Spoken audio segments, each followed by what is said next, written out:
you could see the pain so often that he was going through. All the time. Yeah, absolutely. Underlined intensity too. Just, as you say, the pain, the anger, and yet, I'm sure you'll agree with me, smiling eyes. Smiling eyes. That could smile for England, The interesting thing is that, I mean, he used to fire a lot of people and have terrible arguments with people, and like I say, Terry Marcel, our assistant director, I think was one of the only assistant directors that stayed for the entire duration of the film. No, absolutely, and the films sometimes were hell to work through, and yet you always, I found, like, having done 3, they were all very difficult, but yet I look back with such affection. And anybody who meets anybody who's been in a Peckinpah picture somehow has a bond. And then Straw Dogs was suddenly this violent piece, which was sort of more like The Wild Bunch. And I found reading the script quite disturbing. I did too. The whole script, I agree with you, was disturbing. Yeah. Oh, no question about that. And I think, and that's why he loved it.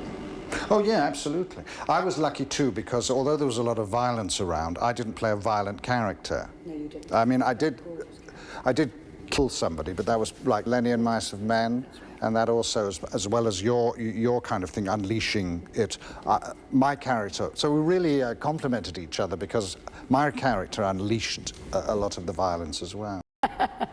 Where is the scene where I declothe? I knew that that would be in there somewhere because it had been with everything I'd ever been sent, really.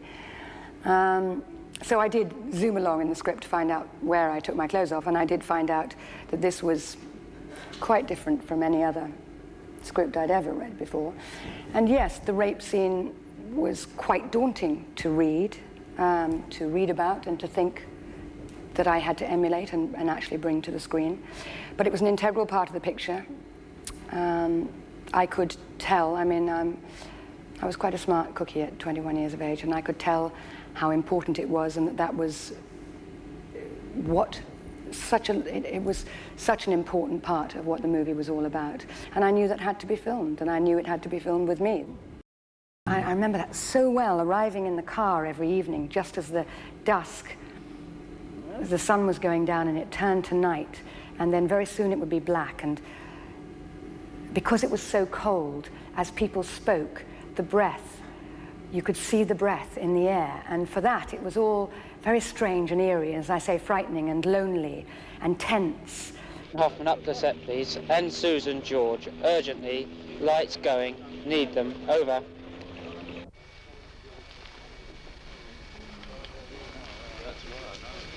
Jim Norton, who played the rat catcher, I'd come in of an evening. Instead of Jim welcoming me, he'd go, ah, guess what, you know, everyone would be all the time, frightening people. And this was the atmosphere on the set. Everyone was keyed up and tense, and it was dangerous. It was really a dangerous atmosphere. Not only that, but we had a slightly dangerous director to deal with, who you never knew which way he was going to go and what he was going to ask of someone. And all these men knew the same thing. And they were in a very different position from me, because these were men confronting Peckinpah.